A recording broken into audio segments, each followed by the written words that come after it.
comencemos con la clase del día de hoy.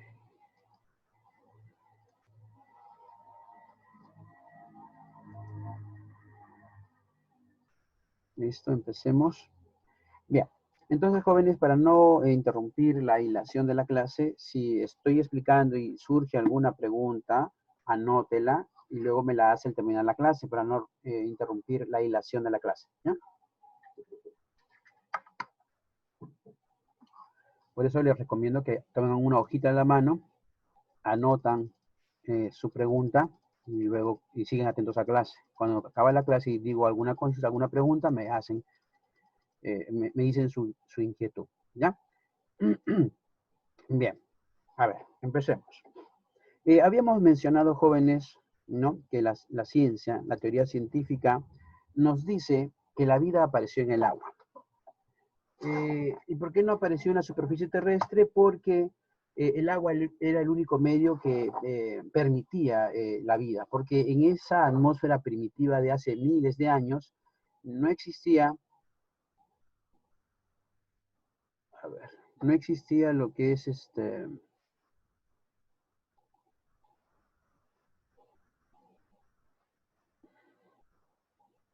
no existía lo que es la capa de ozono, no existía la capa de ozono. Por lo tanto, la radiación ultravioleta, el Sol emite una gran cantidad de rayos. Rayos alfa, beta, gamma.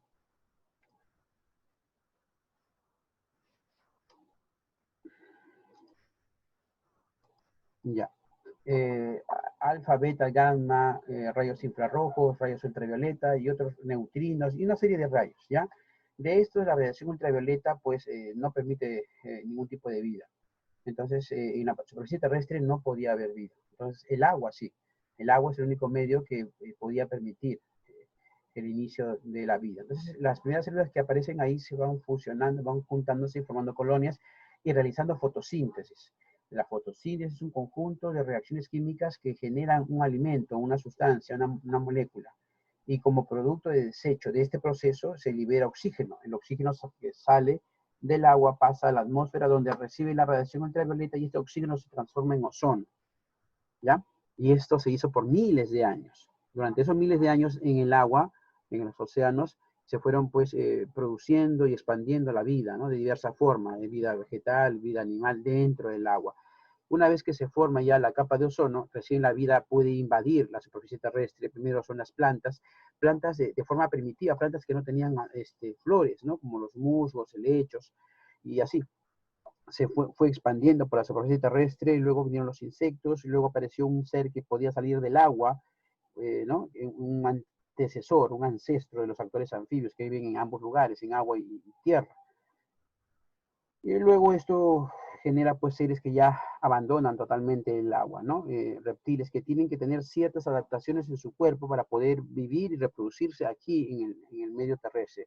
Y son los reptiles, estos animales, que logran ya no depender del agua, ¿no? Porque si recordamos la clase pasada, los anfibios para poder reproducir tenían que regresar al agua, para que en el agua dejar sus células sexuales, espermatozoide y óvulo, y puedan fusionarse y salir sus crías, ¿no? Los reptiles ya no tienen que hacer eso. ¿Por qué? Porque desarrollan su huevo una estructura protectora, que es el cascarón, la cáscara del huevo, ¿no? Que los protege y una serie de cosas más que vamos a ver qué cosa eh, tuvo que adaptarse, ¿ya? Entonces, clase reptilia. Recuerden que reptilia eh, viene a ser lo que es la palabra en latín, ¿ya? Un favor, díganle a sus compañeros que si van a ingresar, coloquen nombre y apellido, no me pongan seudónimo, Pepito, no, nombre y apellido, para que sean admitidos, por favor, ¿ya? Entonces, reptilia viene a ser, como le decía, un término latín, el castellano sería reptiles, clase de reptiles, ¿ya? Bien, continuemos. Recordemos que en las categorías taxonómicas, jóvenes, ¿no? En lo que es especie, género, familia, orden, clase, filum, reino y dominio, eran las categorías taxonómicas básicas y que en medio de ellas iban a aparecer quizás encima, o quizás debajo, otras categorías que utilizan un prefijo debajo de suborden, subfamilia, ¿no? o a veces encima, una categoría mayor que agrupa a otras más, super o supra. En este caso, existe una superclase, es decir, una categoría taxonómica que está por encima de la clase, pero por debajo del filo. Esta superclase se llama tetrápodos. Tetrápodos, tetra es 4, podos es pies, es decir, que tienen 4 pies. Y a esta superclase pertenecen los anfibios, los reptiles, las aves y los mamíferos. ¿Ya? Bien, ahora, el término reptil viene de la palabra reptar, que significa arrastrar el vientre. Estos animales, como el que vemos en la imagen, para poder desplazarse tienen que arrastrarse en el suelo, ¿cierto? No todos tienen la misma forma de arrastrarse. En el caso de las mismas serpientes, no se arrastran de la misma forma. Hay especies que se arrastran de una forma, otras de otra, ¿no? Como por ejemplo vemos aquí en la imagen, algunas de forma rectilínea se arrastran, otras formando ondulaciones, otras caminando hacia un lado o hacia el otro, ¿no? Son formas de reptar, son formas de desplazarse. En el caso de estos reptiles que no tienen, que son la excepción a la superclase, que estando dentro de reptiles son la excepción a la superclase. Dice tetrápodo, 4 pies, pero yo no le veo ningún 4 pies ahí a ese ser. Ellos son la excepción. Un momentito, por favor.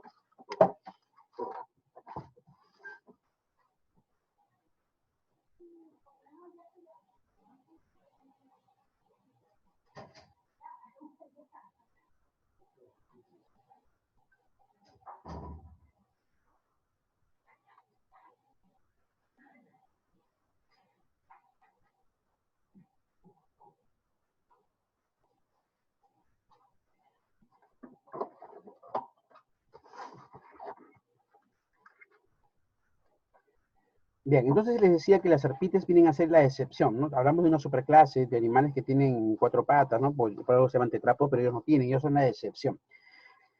Decía que reptiles era porque arrastraban el vientre. Ahí tenemos un cocodrilo, y que debido a sus cortas patas arrastran el vientre. Por eso que son reptiles en forma general, ¿ya? Llamados así. Bien. Decíamos que los reptiles fueron o son seres que pues sufrieron adaptaciones. Se alejaron ya del agua para poder reproducirse, ya no dejan sus huevos en el agua. ¿Por qué razón? Porque forman ya ellos una estructura protectora de sus óvulos fecundados, ¿no? Que es el cascarón, como podemos ver en la imagen del cocodrilo y la tortuga. Algunos animales, algunas especies, no todas, ¿no? Cuidan a sus huevos, los protegen, los incuban, ahí están ahí, ¿no? En algunas el macho, en algunas la hembra, en algunas especies los dos. En otros abandonan a sus crías, ponen sus huevos y los abandonan. Por ejemplo, el caso de de las tortugas, ¿no? Las tortugas marinas que excavan por la noche, ponen sus huevos, están unos días ahí, y cuando eclosionan estas tortuguitas, instintivamente van hacia el mar. En el camino hay muchos depredadores que se las comen, las matan, ¿no? Se alimentan de ellas, y uno dice, uy, qué malo, por ahí, que por allá. Esos depredadores tienen una función, que es la de controlar la población de tortugas, porque si no hubieran esos depredadores, esos cientos de tortuguitas que van al mar, entrarían al mar, se comerían todas las plantas o alimentos que hay ahí, dañando a su propia especie y a otras especies que también se alimentan del mismo, ¿no? Entonces, por eso que siempre la naturaleza tiene un mecanismo de control, con depredadores o a veces con enfermedades. En el caso del ser humano, por ejemplo, las enfermedades vienen a ser, o las epidemias que vemos ahí, vienen a ser mecanismos de control de población. ¿Ya? A ver, por aquí hay algunos alumnos ingresando. No sé quién es Sama. Avísenle a Sama que coloque su nombre y apellido, por favor, si no, no va a ser admitido, ¿ya? Avísenle, por favor. ¿Ya? Bien. Entonces, en el agua, los seres que se reposan en el agua pueden obtener oxígeno. Esta estructura calcárea llamada cascarón le brinda el oxígeno. Ya en algunas membranas, ¿no? Llamadas alantoides que vemos acá, le van a brindar el oxígeno y también van a reseccionar el dióxido de carbono.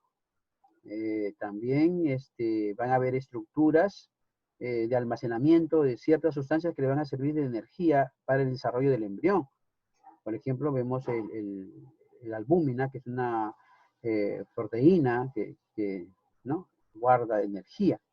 vamos a hacer espacios de aire, ¿no? El saco vitelino, ¿no? Pues son estructuras que van a prodigar al futuro embrión, a la futura cría, energía, alimento, ¿no? Oxígeno para su desarrollo y de esta manera puedan eclosionar. Ahí se llama, ¿ya? El hecho de que reviente o puedan romper sus cascaritas se llama eclosionar, eclosiona. Entonces eso pues lo que permitió que los reptiles sean pues ya animales verdaderamente terrestres, ¿ya? Clases de reptiles. Aquí vimos 3 grupos de reptiles, ¿no? En otros vamos a ver incluso 4 reptiles prehistóricos, ¿no? Los dinosaurios, esto una rama de descendientes, ¿no? Reptiles actuales y prehistóricos. Actuales hay escuamata, quelonios, cocodrilos. Prehistóricos, y ahí te dirán, pues, dinosaurios, pterosaurios, estegosaurios, ya una serie de velociraptores, ¿no? Una serie de grupos. El de aquí solamente nos menciona pues los actuales. Los esquamata, que es en latín, que dice escamosos, ¿ya? O sea, aquellos que presentan escama en su cuerpo, son 2, los saurios y los ofidios. Los quelonios, que en algunos autores lo llaman testudines, ¿ya? Aquí encontramos las tortugas. Y la crocodilia, el grupo de la crocodilia, ¿ya? Que vendría a ser, pues, ya su nombre lo dice, los cocodrilos y algunos seres parecidos a ellos como el caimán y gaviales, que son diferentes, ¿ah? Están mismo dentro del mismo grupo llamado crocodilia, pero son diferentes, ¿ya? Bien. A ver, avísenle al niño Sama, que no sé quién es, que coloque su nombre y apellido en el nick, o alguien me puede decir quién es, ¿ah? Bien.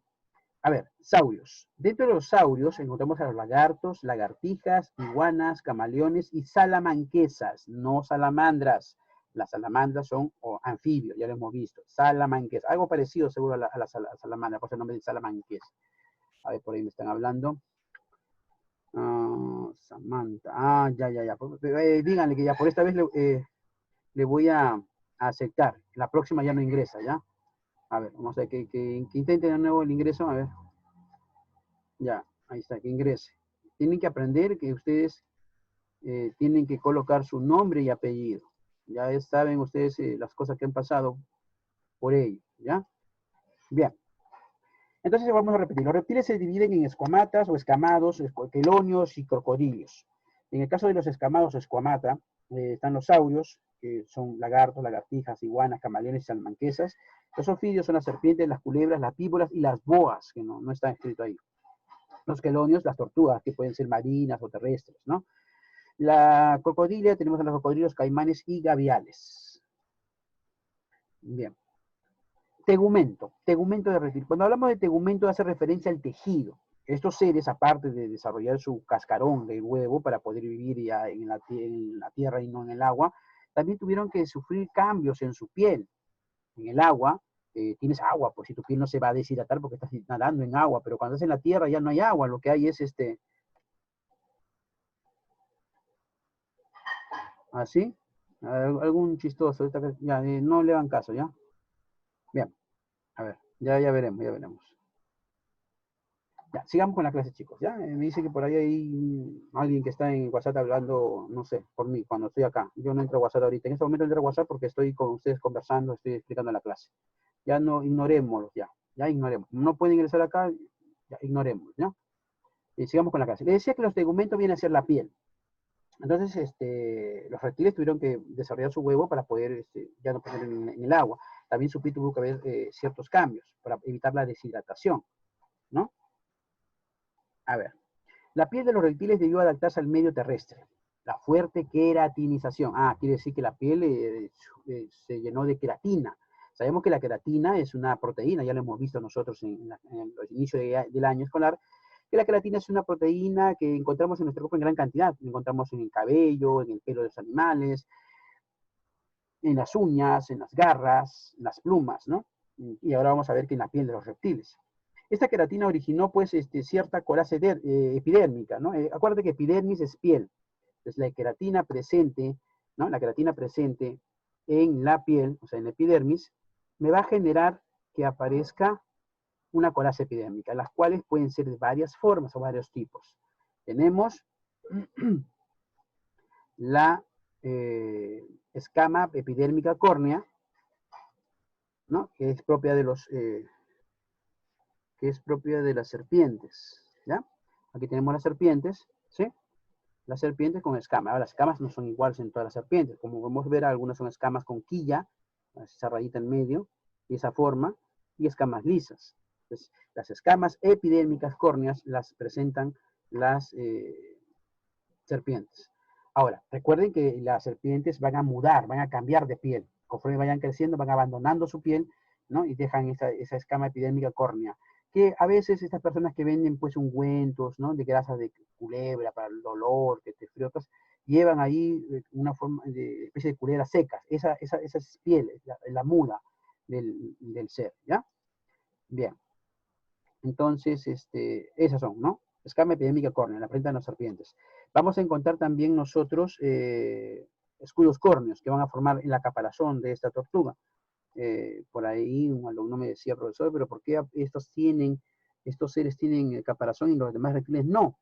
Es que muchas veces las adaptaciones y evoluciones obedecen a cambios que han vivido estos ancestros, esos seres. Han vivido en lugares donde de repente han sufrido muchos ataques, muchas mordeduras, entonces no había forma de poder defenderse, sino creando una especie de escudo en su cuerpo. Entonces ellos desarrollaron este tipo de estructura protectora. Y los otros de repente estaban en lugares donde no había pues este ataque y por ellos no desarrollaron ese caparazón. Esa es la explicación de por qué ellos sí tienen caparazón y los otros no. ¿Ya? Ese sería otro tipo de coraza epidérmica. Otro tipo de coraza epidérmica vienen a ser pues las placas córneas que presentan el cocodrilo. Estas estructuras duras que ven en la espalda y en la misma piel del cocodrilo los protege, ¿no? De algunas mordeduras quizás que existan entre ellos u otro ser, ¿no? Y algunos no tienen placas córneas, tienen en lugar, como podemos ver ahí en la imagen, espinas, ¿no? Como este animalito acá. Entonces, la queratina origina en la epidermis la formación de una coraza epidérmica que puede ser una escama epidérmica córnea, como en las serpientes, o un escudo córneo, como la caparazón de las tortugas, o unas placas córneas, como en el caso del cocodrilo, o espinas, en el caso de este camaleón, ¿no? De este reptil que vemos ahí. Bien. Digestión en reptiles. La digestión en los reptiles va a ser casi, digamos, nada tan llamativa, ¿no? Va a tener lo mismo esófago, estómago, intestino, ¿no? Lo que sí, a diferencia de los otros, ellos van a tener una cloaca, ¿sí? Es decir, una estructura interna de su cuerpo donde llegan las heces y a la vez llega la orina. Se mezclan las heces con la orina y salen por una abertura llamada ano, ¿no? Entonces, en la cloaca se van a combinar las heces con la orina. Entonces, al salir por el ano, expulsan un excremento líquido, ¿no? Eso es, pues, digamos, lo llamativo.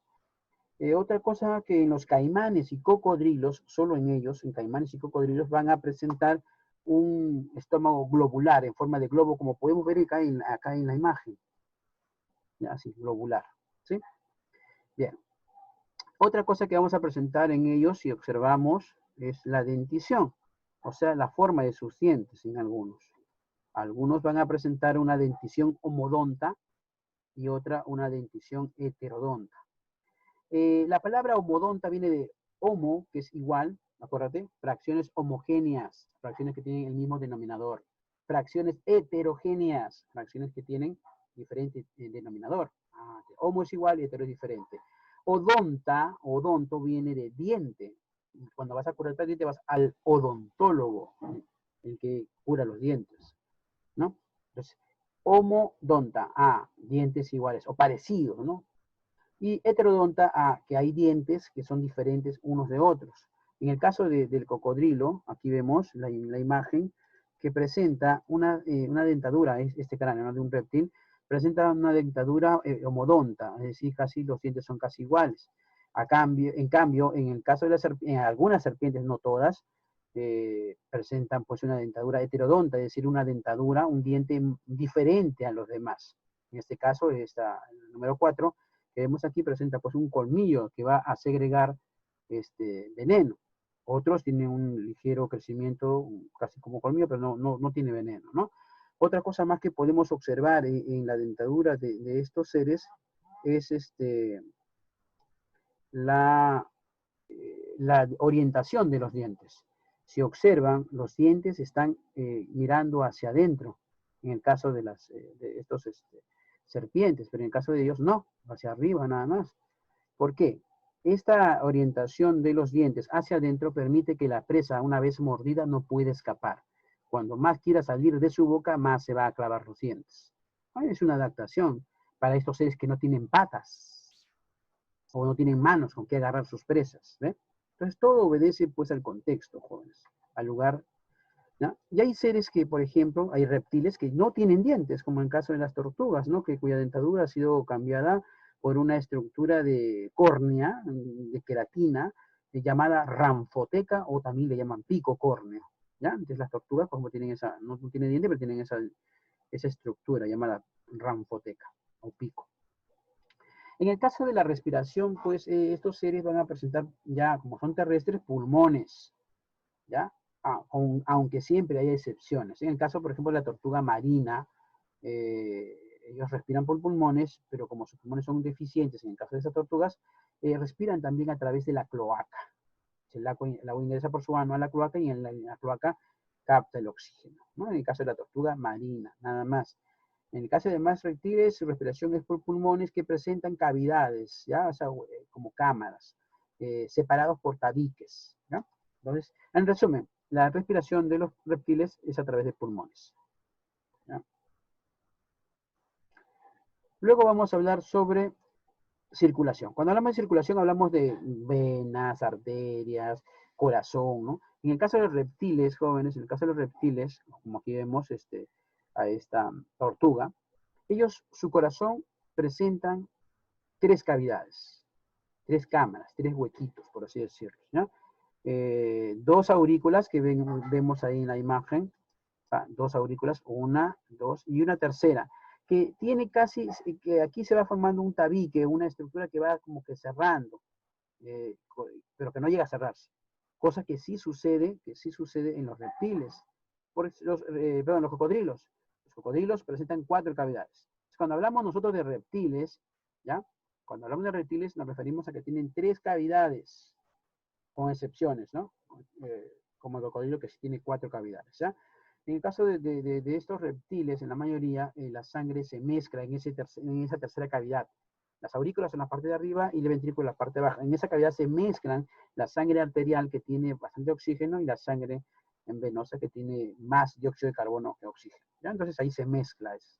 Cosa que no sucede en los mamíferos, ¿ya? En las aves, que tienen 4 cavidades y que no se mezcla la sangre. Bien.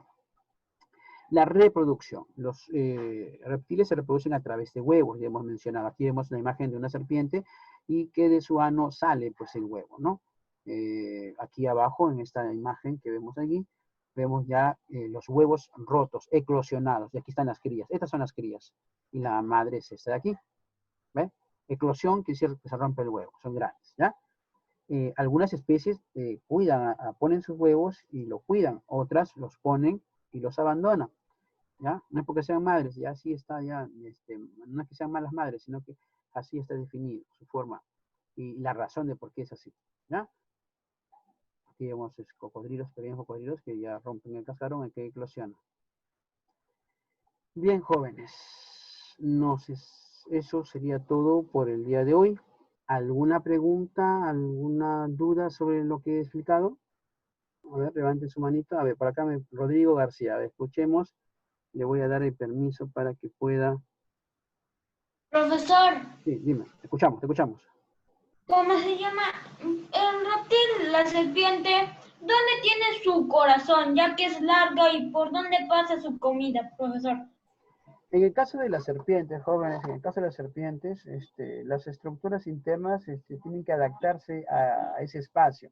Vamos a encontrar, por ejemplo, que en la serpiente los pulmones son alargados y solo tiene los dos, pero uno está atrofiado y el otro sí funciona.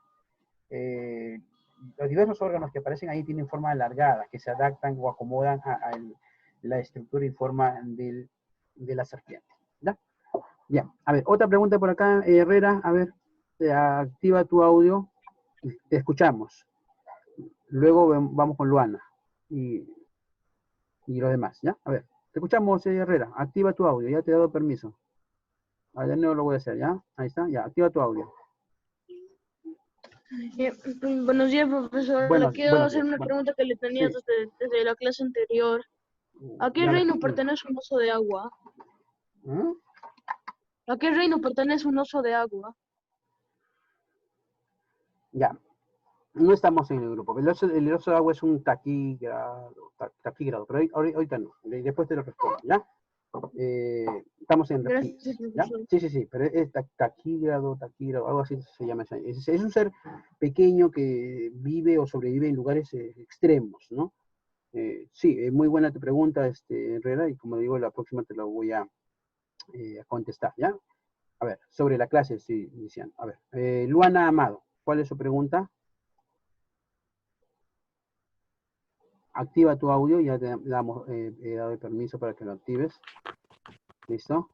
A ver, te escuchamos. ¿Cuál es tu pregunta? Ya, profesor, ¿cómo cuántos huevos puede tener una serpiente? Ya, no te puedo decir la cantidad porque eso depende de la especie. Hay especies que colocan en gran cantidad, especies que son pequeñas en gran cantidad, otras que ponen enormes huevos y colocan menos cantidad. Entonces depende mucho de la especie. ¿Ya? Muy bien. Otra pregunta, Kylie. Kylie, a ver, te doy permiso para que... Y luego vamos con Luana, ¿ya? Con Luana, custodio. A ver, Kylie, te escuchamos. Activa tu audio y ¿cuál es tu pregunta? Profesor, ¿cuánto es el máximo peso que puede soportar el caparazón de una marina? No acerques mucho tu audio, no te he escuchado nada. ¿Puedes repetir la pregunta? El máximo peso que puede soportar el caparazón de una marina.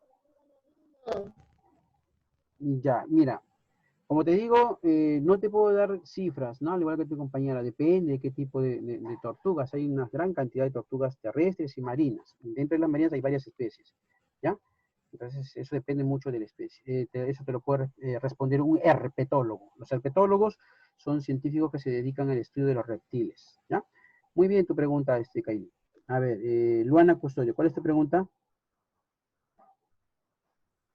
Profesor, ¿por dónde se reproduce el veneno de la serpiente? Ya, las serpientes tienen veneno, tienen unas glándulas. En la base de sus colmillos hay una glándula que va a fabricar ese veneno. Ahora, los venenos tienen diferentes formas de actuar. Algunos coagulan la sangre, otros atacan el sistema nervioso, otros hacen que se descomponga, se pudra la piel y muera la persona, el animalito que va a comer, ¿no? O la persona que es atacada. ¿Ya? Muy bien tu pregunta. Eli, a ver, escuchamos tu pregunta. Activa tu audio, Eli Obregón. Te escuchamos. Enciende tu audio. Profesor, Sí, te escucho. profesor, yo no tengo ninguna pregunta, solo le quise decir que acá, como yo estoy en la provincia de Luz, y Ya. tampoco no hay mucha cobertura, y por eso cuando estaba explicando no lo había entendido muy bien. Ya, no te preocupes, como te digo, después de la clase se suben los videos de la clase para que vuelvas a escucharlo, ¿ya? Bien, a ver, por acá Rodrigo, creo, García, tenía la mano levantada. Ah, Zuliet, a ver, Zuliet, activa tu audio, ya, te escuchamos. ¿Cuál es tu pregunta? Profesor, la tarea del día de hoy es un mapa conceptual. Sí, un mapa conceptual, ¿ya? Es un mapa que debe tener, pues, el concepto, las líneas de enlace, las palabras de enlace, tal como debe ser un mapa conceptual, como ya les he explicado desde el inicio de año escolar. Les he puesto videos, imágenes, ¿no? En mi página de YouTube del grupo de Estudio Draco, ahí están videos que he colocado, también les he colocado a cada uno de manera individual, o también al grupo he subido videos de cómo se hace un mapa conceptual, ¿no? No confundir, mapa conceptual es una cosa y mapa mental es otra cosa, son cosas distintas, ¿ya? Si usted me coloca pues cuadraditos con líneas unidas sin ninguna letra en medio de la línea, no es un mapa conceptual, será un esquema, un organizador visual, pero no es un mapa conceptual. Mapa conceptual es aquel que tiene ya los elementos que les he mencionado, ¿no? Conceptos, líneas de enlace, palabras de enlace. Bien, muy bien tu pregunta, Eli. Álvaro, por ahí me estaba levantando la mano para hacer una pregunta, me parece. Active su audio. Álvaro David Ramos. Te escuchamos. Ya, Profesor, Sí. a las tortugas marinas son diferentes a las... no, las tortugas marinas también pueden salir del mar.